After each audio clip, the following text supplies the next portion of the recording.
Hey, what's going on, everybody? Today we're going to be talking about how to best edit presets of any kind of preset or sound bank that you have. How do you edit it to really make it work and fit in your song? This tutorial is going to go over how to maintain the full quality, the full character of the preset, and all the different edits that you can do to basically make it fit into your track. And I got about 14 different points of the best ways to do this, so we're going to go through real quick. I got a demo example track, and we're going to use some of the lines from the track as well as just some fresh novel ideas and things to put together on the fly to show you how to use these different techniques, and we're going to utilize some of them. At the end, we're going to put them into the demo track, and then you're going to hear how it all kind of comes together and how the preset modifications are used and so forth. So here's the demo track that we're going to be putting together at the end using some of these methods.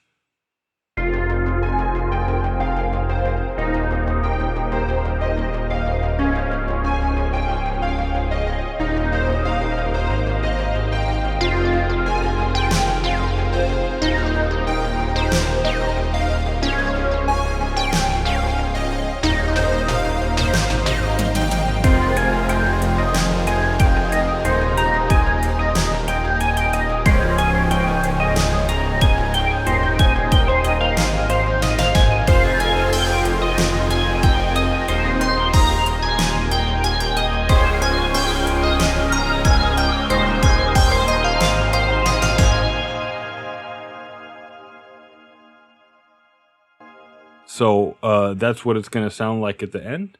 And by the way, all of these presets that we're going to be using today come from various sound banks that I have available on my website in the link right down below. Everything there is super high quality. I'm sure you really enjoy it. So go ahead and check it out.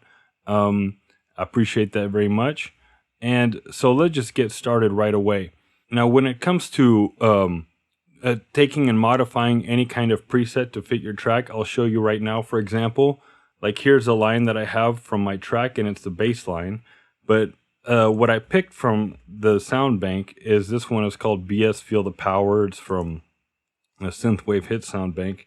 And when I put it together, it sounds like this.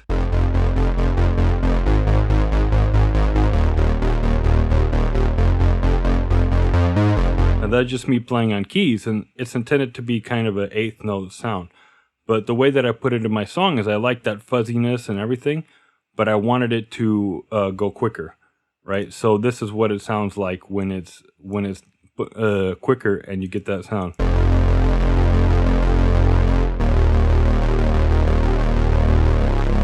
Sounds like too blurry, okay? And when you hear the final track, it sounds like this.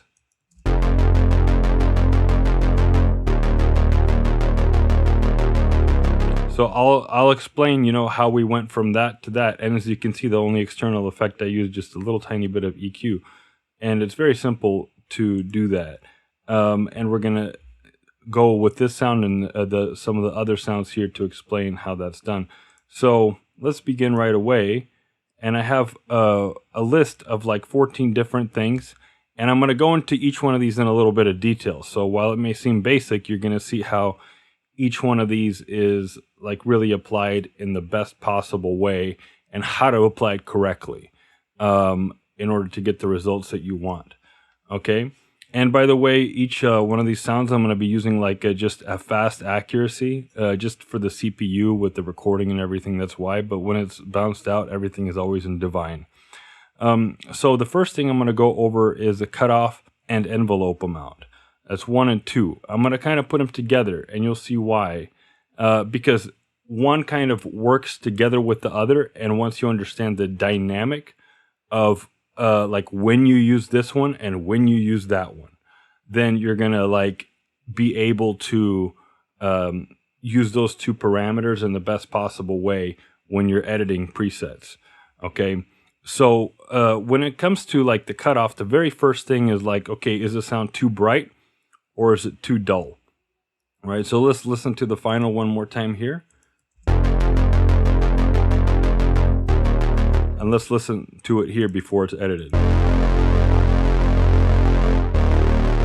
The fact of the matter is it's neither really too bright or too dull. It's more plucky. And here's where it comes into the dynamic between the two, the cutoff and the filter envelope. Okay, and this can be used on any filter, any synthesizer, or anything like that. For today, we're just going to be going through these particular Diva parameters. But if you can locate, the cutoff and the filter envelope, boom, on any synth or filter type, then you're set to go. It's the same concept. So if the sound is too bright, the first thing I would do is go for the cutoff. Okay, so in this case, let's do that.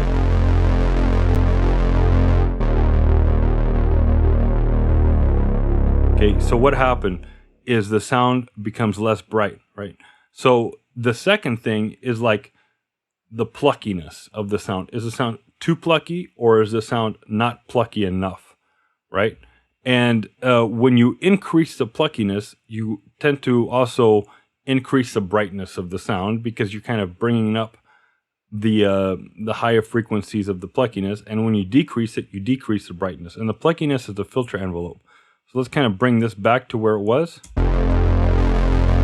About right there. And when I increase my filter envelope here, it's going to increase the pluckiness. But you can't really hear it, because like it's already so high that the filter is so high that it's kind of overshooting. There's no like low point. There's no base point that it's starting from. So when you increase the pluckiness, typically what you want to do is decrease the cutoff, because then you can hear the pluckiness means like the range. The filter envelope is like the range from the lowest to the highest. So if you bring the low lower, then you can hear that range better. All right, just like that. And let's say I had a sound like this and I wanted just to be like less plucky, because if I just turn down the cutoff, it would become duller, but it wouldn't become less plucky. So if I had a sound like this and I wanted to be smoother, I would turn down the filter envelope. So in this case, this is how we're getting the sound in the track. Okay, so like just keep in mind filter envelope, that's kind of like the pluckiness or non-pluckiness, and it's related to the cutoff, which is the brightness or the dullness. The more you turn up the pluckiness, the more you kind of have to turn down the initial brightness if you start hearing that it's going too high, because they all add on top of each other, okay, and subtract from each other. So it's kind of like adding and subtracting. All right, so now next, related to this, we're going to go to the filter envelope and the amplitude envelope. So the first thing, and this is kind of like, you'll see how it's exactly tied together. So like we got the pluckiness, but it's still like not like this.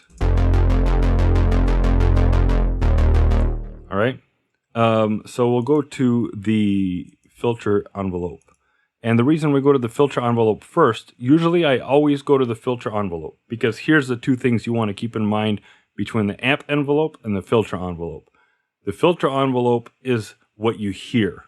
Okay, it's actually like the tone and the shape of the tone that you're hearing, and what you pay attention to. So if you think, okay, this needs to be more plucky or less plucky, or it needs to be like longer or shorter or something like that, typically what I go first is the filter envelope, because that's what you're actually hearing and paying attention to. And the amp envelope has to do with like the thickness of the sound, and you'll see what I'm saying. So in this case, I'm not going for the amp envelope. I'm going for the filter envelope, because the pluckiness of the sound and that shape and what you're hearing is really the filter envelope. It's not the amp envelope. Okay, so like keep that in mind. The primary thing you listen for is the filter envelope, and that's what you want to go for first. And then from there, you want to go for the amp envelope second to correct anything. Because that has to do with like the thickness of the sound and the general, it's a little more subtle actually than the filter envelope. So let's do this and bring down the decay. You should know about the ADSR. You can look that up, as far as how envelopes work and everything, but you bring down the decay, and you can also bring down the sustain, because that kind of brings down the floor, and the decay brings down the timing, and it makes it quicker and lower like this.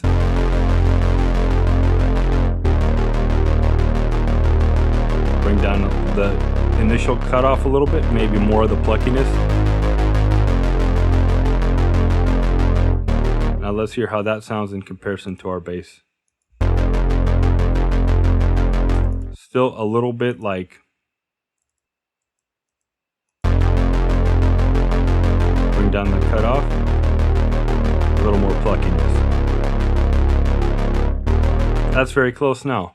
Okay, so you can see how that works. Now, when it comes to what I was saying with the thickness here, is like, you'll see how subtle the amp envelope is. Okay, so the amp envelope has to do with the thickness of the sound over time. And by thickness, I mean like presence. Like, it's actually the volume. So like, it's the presence, it's not the tone. And it's more subtle. So like, in this case, let's say if I took a bass line like this, and I raise the attack on the filter envelope, you're gonna get this kind of wah wah wah wah wah sound. And you can hear very clearly. That's what you hear. This filter envelope, very clearly.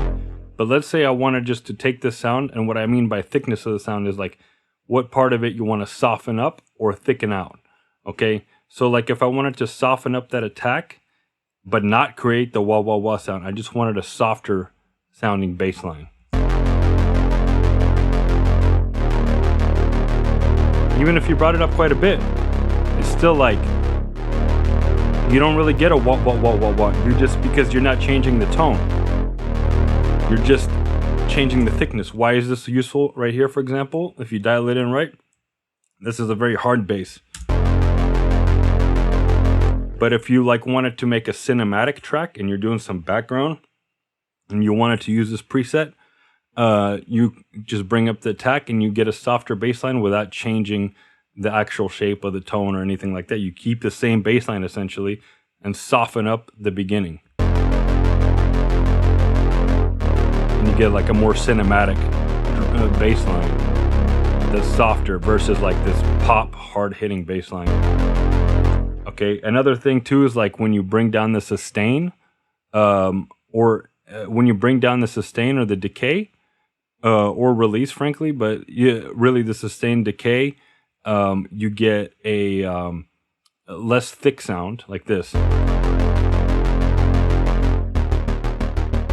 Okay, and when I want to get a more thick sound, I bring up the decay and especially the sustain. Because the decay is kind of a shape. I want to usually keep it what it is, and I go first for the sustain. And you get a more like overall thicker bass sound, but it's got less of a short plucky nature to it. It's just more bassy and full, like that. Right?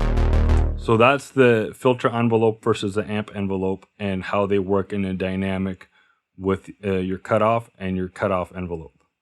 Okay, and then we went ahead and made that bass line.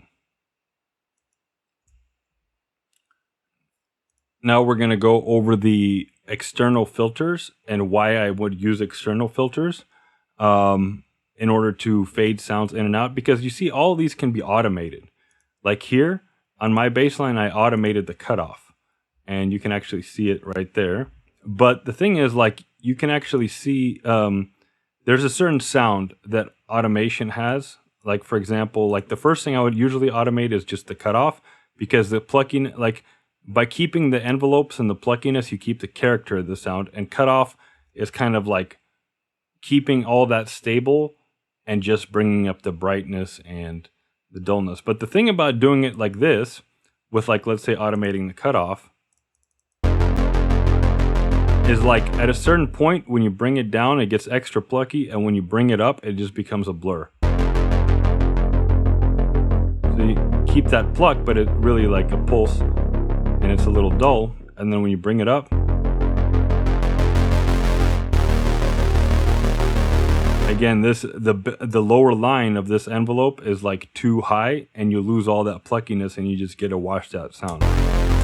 So why do I use external filters a lot? I like to use external filters a lot rather than automating the synth.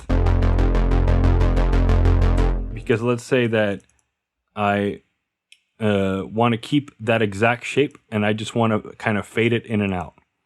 Now, keep in mind, like when you fade in and out with volume, you're again bringing, it's just like the amp envelope. You're bringing in the presence of that sound, but you don't change what you hear in the sound.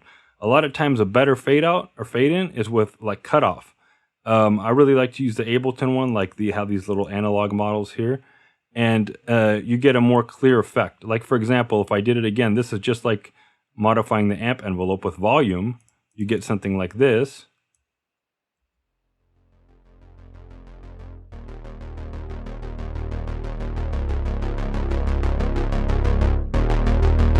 Like there's no change, there's no drama really there. It's like you just didn't hear it, then you hear it. I mean, that's a very useful effect, but I really like this, like with a filter, external filter.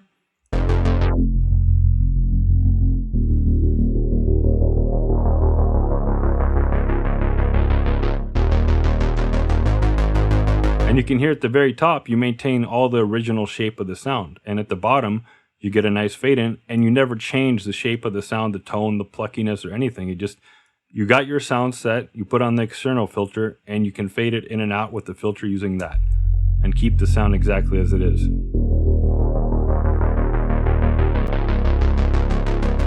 Nice dramatic filter sweep without like changing up the sound at all.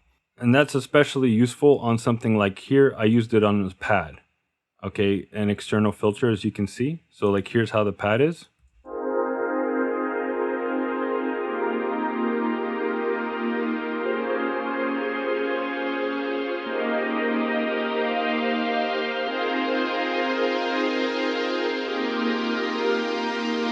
All right, and the reason I use an external filter here especially is because like the pad has a specific sweep, like, all right, and it's very like calculated how I want that sweep to sound. If I started playing with like the filters and the filter envelope and automating that, you know, when I bring it up, I could get less of that sweep, or bring it down and the sweep becomes too strong or something like that. So by putting an external filter on it, I maintain the sweep exactly as it is, exactly as I want it. Okay.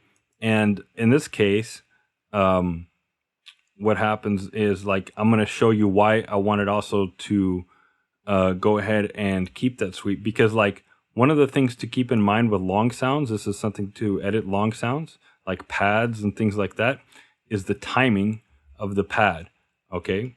And when it comes to, let's bring in like a little click over here, like I have a little click track, and you can hear this. Watch. I'll show you what I mean by the timing of the pad. Okay.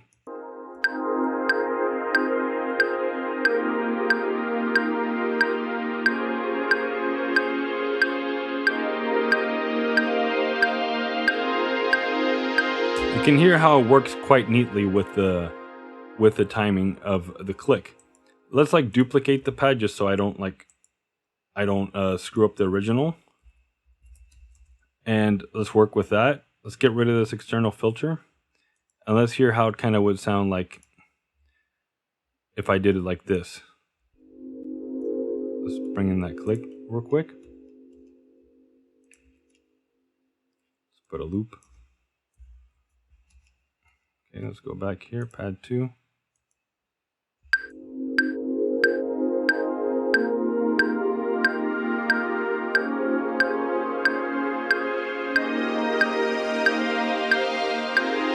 See, like right here, I'm not really hearing that sweep, or it's too much.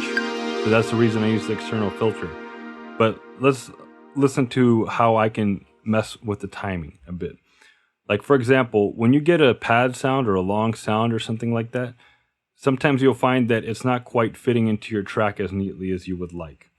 Okay, so in this case, we're looking at, again, the envelopes. Okay, so let's say I brought that filter sweep on the envelope down, like so it's quick.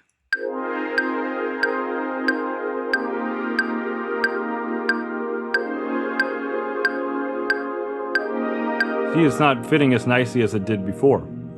Or like, let's bring it too slow.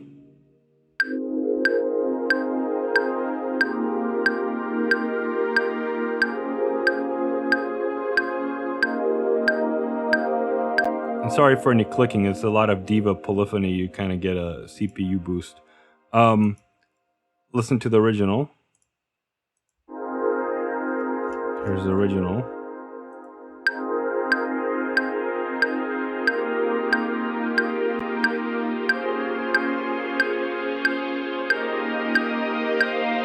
See how it just like fits real neatly with that click track. And with this one, the second one here that I set up, when I messed with the envelope,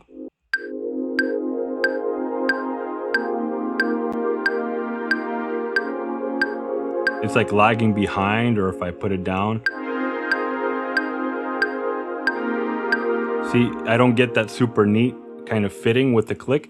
And that's the key to make your pads fit like in your track. Not just pads, but any kind of long sounds, especially pads or sweeps or things like that, is play with the envelopes and make sure that you're getting it to fit in with like your click track. And then when you bring it into your song, you're going to see how like once it's real neat like that, it's just going to fit with like the beat and the rest of your parts real nicely. And if you notice it's not fitting with the click, then likely when you bring in the rest of the parts, it's going to be like a little bit off or too fast or too slow or lagging sounding. So that's like a trick right there to use to actually fit your sweep or the contour of your long sound to the beat. Okay? And that's a very important trick. We're going to go in the voices. Okay? Let's bring in from the Juno Factory Sound Bank. It's called the Pluck Sweep sound. And let's play this real quick on like this. All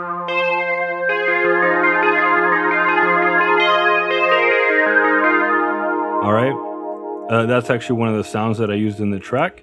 Now, when it comes to this, right now this has got 6 voices. So the ways you can use the voices is like this. Let's say I wanted to bring up the polyphony, then you get all of these like more, they become thicker stacked on top of each other. Or if you bring down less polyphony, you get less stacked. So for example, the lowest is mono. It doesn't have a 1 option. You just put it on mono and it's 1 voice only.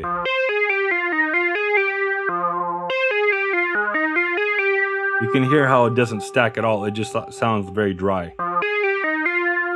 Versus like you bring it back to 6 voices on poly. Because there's 6 different envelope settings here stacking on top of each other. Or like if you bring it to lower poly, like 2, this is actually a good way, like if you wanted to clean up a sound. So for example, you have a sound with a long tail, and let's say you had like 8 voices, right? Which is like really long tailed and a lot of voices stacking on top of each other, and you're playing a fast line.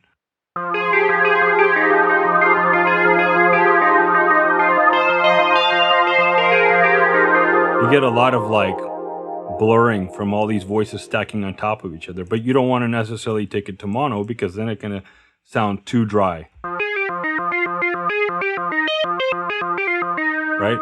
Then what you do is you just take it to poly and you can cut the voices down. Like let's say 2. It's a little dry. Let's try 3.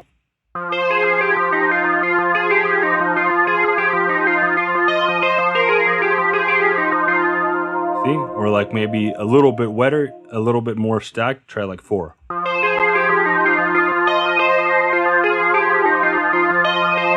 It's like perfect. You don't get too much of that blur, but you get a little bit of overlap. So that's how you use voices. Another thing here is like the glide is something you can change.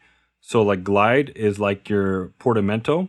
So like the easiest way to hear this is on mono, or you can use it on poly too. You put on glide, but the mono is the most straightforward. Poly is another effect.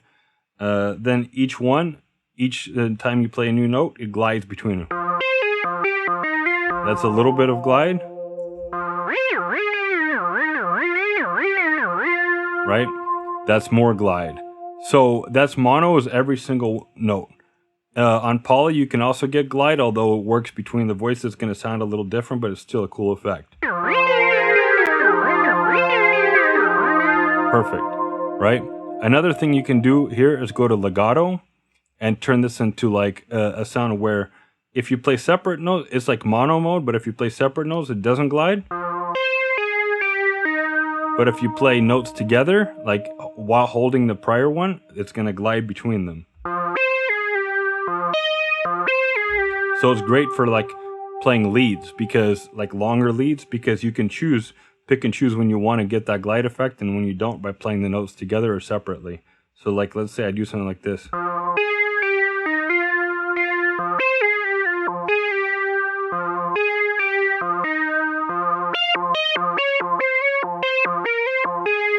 right? So when I'm holding the notes to glide, when I don't, then I can play them separately.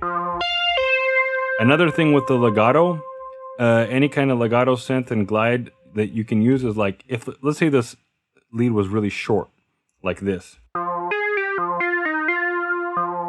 If you play it separately, that's fine. But if you start playing legato, you like get this quick fade out of it. So what you want to do is like, this is where the envelope stuff comes in. In this case, this is a Juno sound, and then Juno only has one envelope controlling both the filter and the cutoff. But so you what you can do is like, let's just bring up the sustain, for example. And now when I play it, and you kind of balance it out so you get the right effect that you want. Like let's say I want a long decay, and kind of it helps me get that decay sound, but also keep the sound without fading out. Perfect, something like that. And the reason that it works like that is legato doesn't just control the glide, but it also means your envelope doesn't restart until you release a note fully and hit a new one. Okay, so that's another way. Like you can see how we took that pluck sweep and went from this without changing the sound or the anything like that, and went to like a lead sound by doing something like this. And it keeps all the character of the sound. And just some of the final things is like when it comes to sounds, I used one here called LD Flyaway, and you can see I automated the cutoff frequency in the beginning. So in this sound, for example, let's go to like Synthwave hits, and let's pick this sound, LD Flyaway. See how this sounds? This already has a lot of pre-made effects in my preset. But let's say I wanted to make my own like Verber effects. It's always like, I honestly like to use a lot of the ones from the preset and then add on top of it with like sends. It just sounds nice that way. But you can also completely like strip it down and start fresh. Okay, but what I do to maintain the character of the sound and not to change the actual sound, but just the effects, is like, don't remove like choruses, phasers, or distortions or things like that. You just remove the spatial effect only, like delay and reverb, because then you keep the full sound exactly how it is, but without any extra spatial effects. Then you can add your own, like sends, for example, like this. Like mine is a lot longer on here and a lot more prominent. Right? So that's another thing that you can do with sounds. Then in Diva, another thing you can do here is like add or remove like velocity sensitivity. So like this is velocity for the amp envelope and velocity for the filter envelope typically. Okay, so like by bringing this up on any sound, like I can get a more velocity sensitive, like in this case, let's say I want my amp envelope more velocity sensitive and my filter envelope velocity sensitive. Then I make a sound like this. Let's bring back this delay. And like now when I play it, less or more velocity, it's going to change a lot more.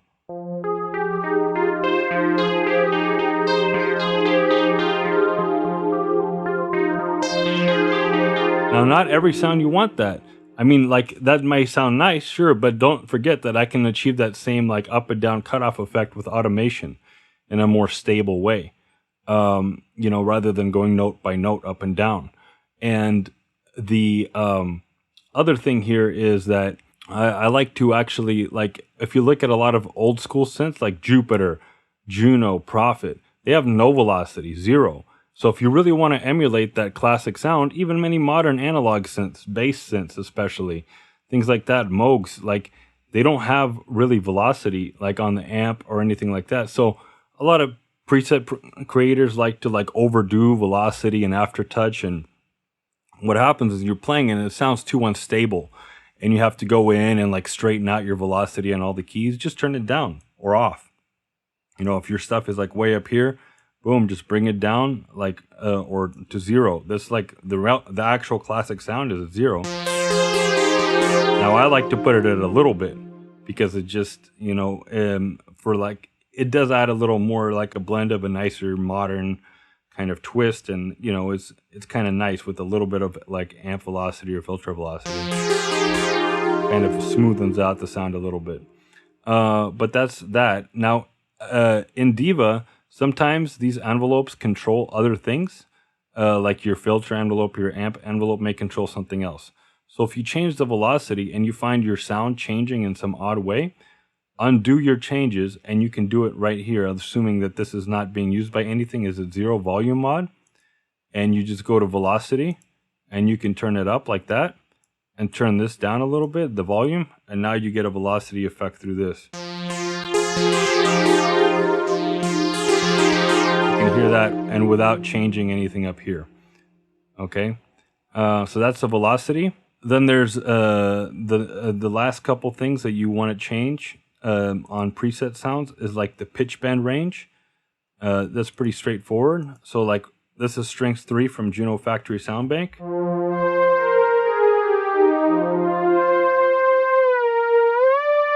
Let's add a bit of like send, like reverb and delay to get that cinematic sort of sound.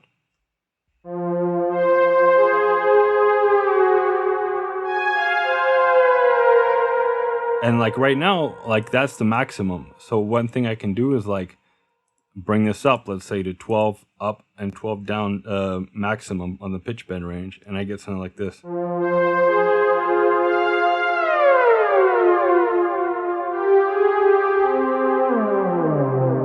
And I actually did that here on this particular sound. This is called Pad Orbital, and this is from another synth called Obsession, just to show how you can do this on any sound you want. I went in the back, and that's your pitch bend range. This used to be like 3. I changed it to 12. And then I created this kind of sound for the last part of the atmosphere for the demo track.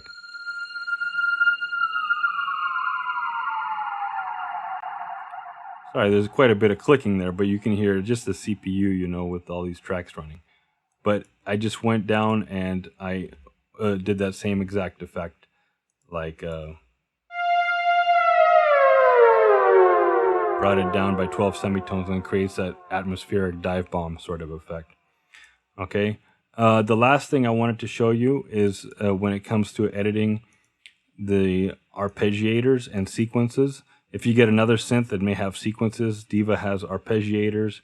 For example, like my Italo 84 sound bank here. This is a little arpeggio. You can always take... The first thing you can always do is remove the arpeggio and take it off and do it yourself. So you just turned it into like a pluck sound, right? Another thing you can do is like change your clock here. These are kind of the best settings without using the multiplier swing, like 1/32. If you want that fast sound. And remember, we got the fast sound. How do we make it small enough so it works?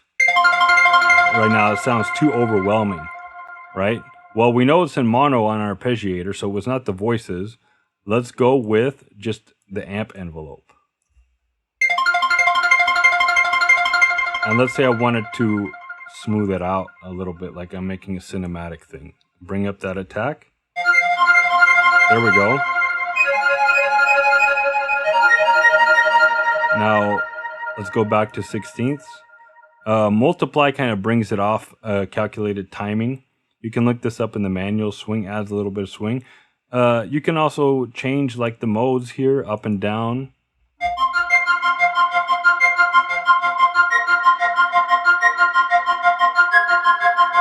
You know, your restarts, which is just like the length of the arpeggio.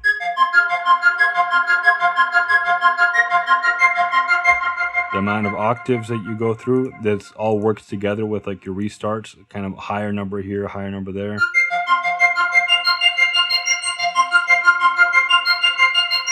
And your progression. So, and you know, any kind of sequencer on any synth or anything, just don't forget that's something you can do. And honestly, I like to often disable my arps entirely, because you can make the same exact arpeggio in a MIDI roll and have total control over every single note. And you don't have to... This ARP is almost better for like jamming or live settings, because otherwise there's no reason not to just do it in your DAW. Okay, so I hope that helps. Please like, subscribe, follow me for more videos, tutorials, sound bank songs. Check out the link in the description for all these presets and many more. And let's just go ahead and hear back our final demo jam again that we created with some of these edits and sounds.